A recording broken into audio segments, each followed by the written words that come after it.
What's up everyone, welcome back to the channel and to another 3D model. This week, we're going to be making some crayons. We got a lot to cover today, so let's not waste any time and let's just dive right into it. So I feel like I say this in every video, but this week I really didn't have a lot of time, and surprisingly I haven't missed one of these YouTube videos in around 2 or 3 years, which is kind of crazy. And I really didn't want to miss this week's video, so I decided just to make a nice quick model, something that we didn't have to invest too much time into, and also something that's fairly beginner friendly. So I decided to make some crayons. Now I really was torn between making old crayons like this one or newer crayons like this. Really just the packages were different. The crayon itself was basically the exact same. But in previous videos when I made some sort of package or some sort of product model, I feel like if it was too new, it kind of just looked like an ad. And to be honest with you, when I made this model, many people actually reached out to me and told me that they skipped it over because they thought it was just an ad, like an Amazon ad or something. So I was really hesitant to make the newer box, so I thought it'd be fun to make more of an antique crayon box. So I decided to go with this image for my reference. And I found most of my images, like these other ones here, on Pinterest and on Google Images. But I just gathered a bunch of different cool looking crayon boxes and old crayons, and I decided just to use those as my main inspiration for this week's video. So after gathering up that reference, I just threw some of these into Maya as image planes, that way we can just simply trace our box. And I found this awesome reference image, and it basically gave me all of the right proportions because it showed every side of the box, so it'd be very easy and straightforward just to basically trace it from to recreate our own crayon box. Now I did decide to make the smiley box as well at the very end, and if you want to see that full process, it will be part of the real-time video, which I will upload to my Patreon page. And it includes the full UV mapping process as well, and you can also find all of the FBX models if you're interested. So if any of that interests you, check out the link in the description below, and you can find it all on my Patreon page. So the nice thing about a model like this is that we only really need to create one crayon, and then we can duplicate it for all the other crayons. So there's really only 2 objects that we have to make: a crayon box and a crayon itself. And to be honest with you, you can simplify this much more than what I do in this video. So if you really want to make it easy and quick, just keep your box one-sided. I decided to extrude it to give it some thickness, and that just makes the whole UV mapping process a little bit more tedious and time consuming, but I feel like you really don't need to do that for a simple box shape, especially if you're not seeing it very up close. So that's just one really important thing that you could do just to make this whole video and this whole process a lot quicker and easier for yourself. So basically just follow along and up until I decide to extrude all the faces, and you can just skip that whole part if you really want to. Now I thought it'd be fun to make this a little bit more realistic, so I decided to extrude it and give some thickness. That way we can, bend our box a little bit more because it's going to be very high in poly, so we can hopefully make it look a little bit more realistic and like a more used crayon box. Now that being said, the reference I was using was a little bit pixelated, and I found when I jumped into Substance Painter and I just pasted on this simple box from my reference photo, I found that the text and some of those graphics or the image quality was a little bit low, and I feel like if we dug a little bit deeper online, we may have been able to find a better reference, something that was a little bit higher in resolution or just a larger image so you wouldn't see those pixels as much. But that is something that I noticed and something I thought I'd point out now. So if you're looking for a reference photo, find one that you're really happy with before creating your box from it, and then you're kind of stuck with having to use that reference image. Now if you want to take it a step further, you can just recreate all those graphics yourself, and I really didn't have the time for that this week, but that is something you can do in Photoshop. Create a little bit higher resolution image for yourself that you can stamp onto your box. Now we will go over to texturing more when we get into that. For now, we just need to focus on creating our crayon box. So I'm going to simply keep adding edge loops, block out all those main shapes, and then we can go ahead and create a simple crayon to fit inside. So enough of me talking and dragging this on. Let's go ahead and start creating some crayons.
All right, so here is the crayon box in its finished form.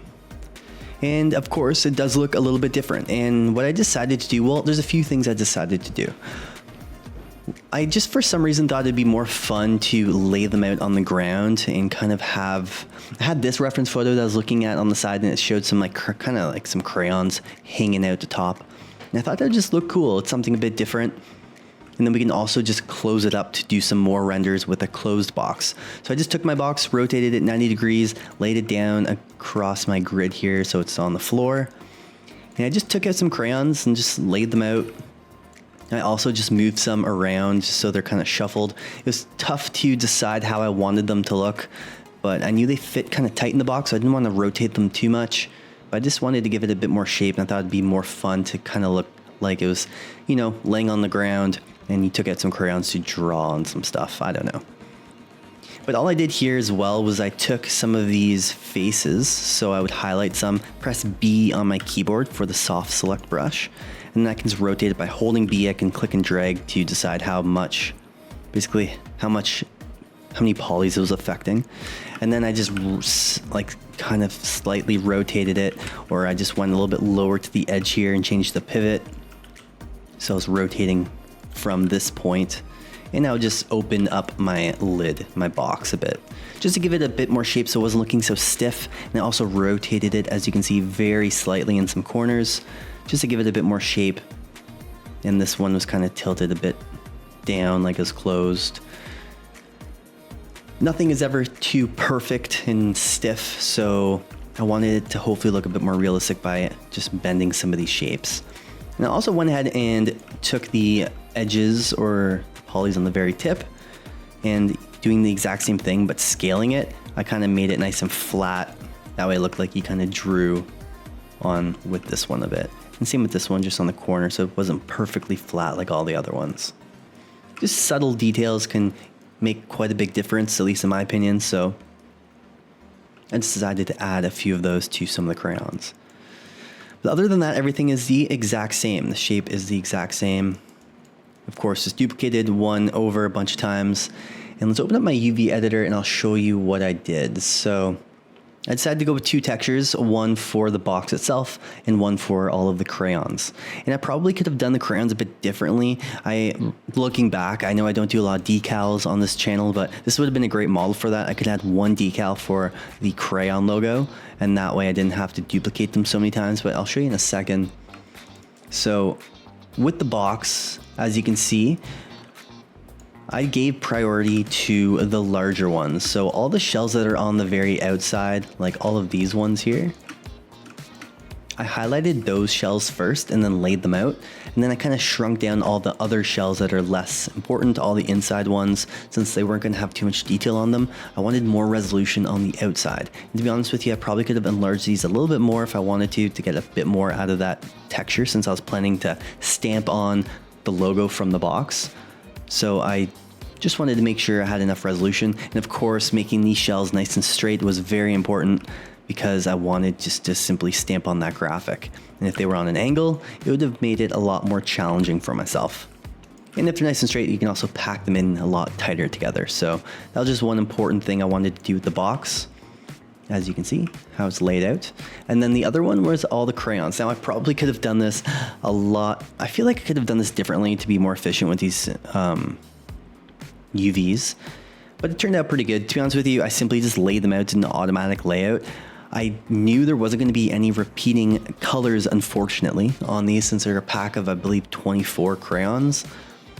Each crayon is different, so I didn't think about that at the very beginning. I thought we could just simply texture one and be done with it, but I'm like, oh, there wouldn't be the exact same color crayon, of course. So the first thing that jumped to my mind was just laying them all out like this. So that's what I decided to do, and now I can go in and color each crayon a different color, as well as each tip is all separated. That way I can simply just, use a mesh fill in Substance Painter to fill in some color on these crayons. So that's how I laid out these UVs for this crayon box. And I also decided to make a closed one. So if I jump open, unhide this one, It's the exact same box that we originally worked on. There aren't actually any crayons on the inside because you wouldn't see them.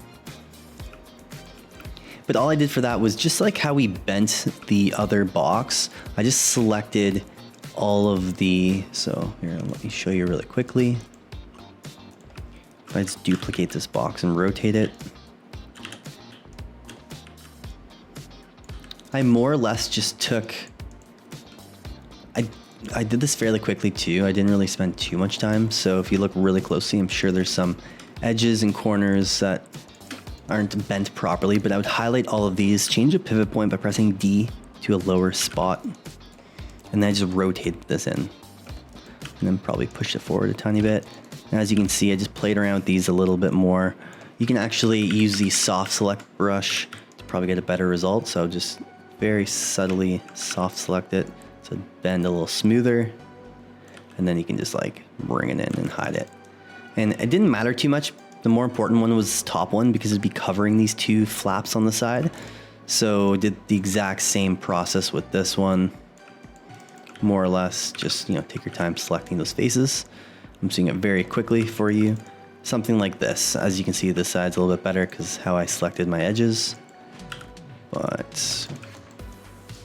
And then fold in this one as well. So I'll just basically close in my box. Oh, as you can see, something's majorly messed up here because I didn't select those vertices. So selecting your vertices is very important, but I think you get the idea. You could just simply change the pivot point and close your box. And I did the exact same thing again because I didn't select them all.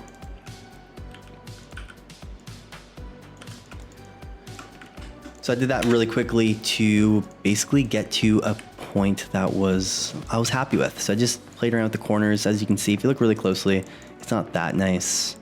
I got some vertices here. I probably could have moved as well, just to make it a little bit more round, but you get the idea. It was a closed box, and that can just, since I already stamped on my graphic, all I did was a project configuration in Substance Painter, and I just reloaded this mesh in. And since the UVs didn't change, it just reloaded in my box, and I could just take a few more quick renders. And what I decided to do as well, since I did like the idea of the new crayon box, because, you know, I'm not an old geezer. I don't even know, I wasn't around when this crayon box existed. At least I don't think so. So I decided to make a more modern crayon box using the exact same method, just tracing it, just like we did the other one. And this one had a bit of a more bump to it because the logo would stamp onto it. So I did the exact same thing as the other box. I just decided to create another one using the exact same crayons. I just duplicated them over and fit them in. It was just 16 crayons, I believe, instead of 24. So I just fit them in so it's a bit more thin, but you get the idea. And I just basically exported this one as a project configuration. So I would just only have to redo the textures on my box since all these crayons are already done and they're already having the exact same texture applied, the text 2 that I applied to all my crayons. Well, they're sitting in the exact same UV space as well. So if I go in here and I actually select my crayons, you can see they don't look that great because I just took them from the other model. So there was other colors here before. I just selected a few crayons less to fit in this box. So I didn't have to reapply any textures to my crayons. Just redo the box, just like we did the other one. And this one was a bit more challenging. Also, I was using two references. One was this one, and the other was the front.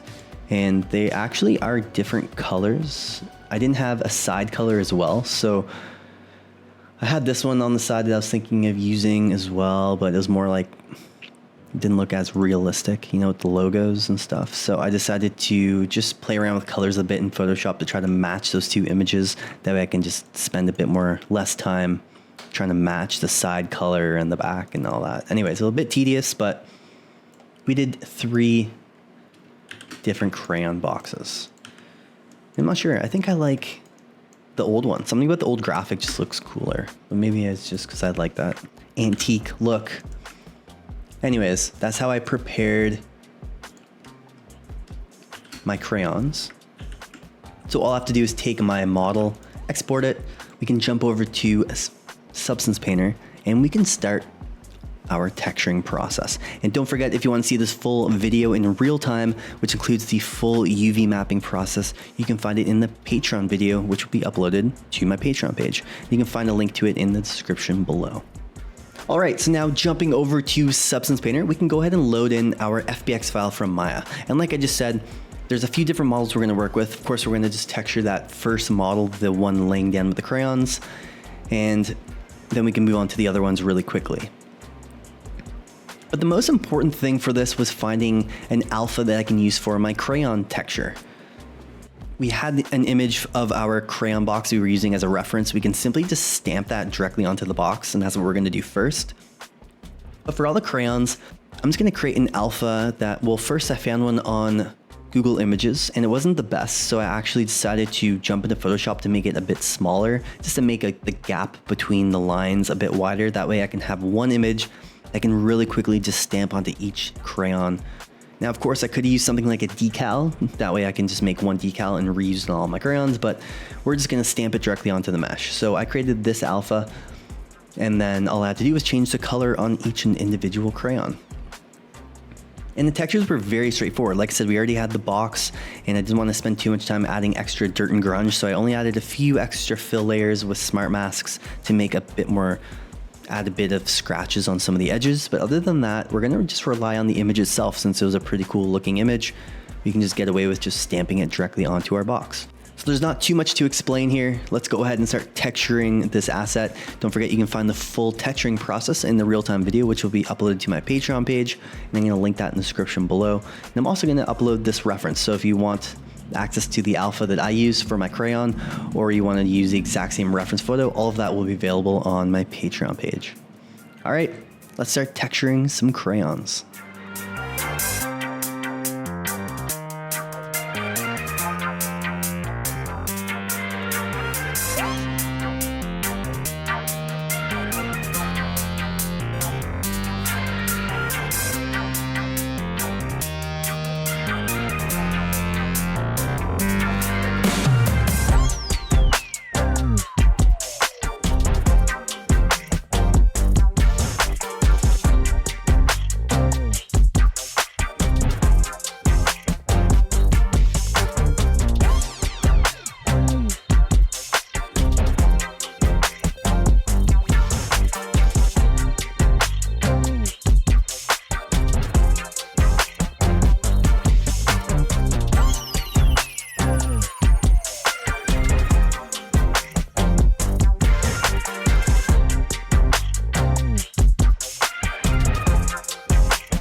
right, and that's basically everything. That is the full 3D modeling, UV mapping, and texturing process that I did to create this crayon box.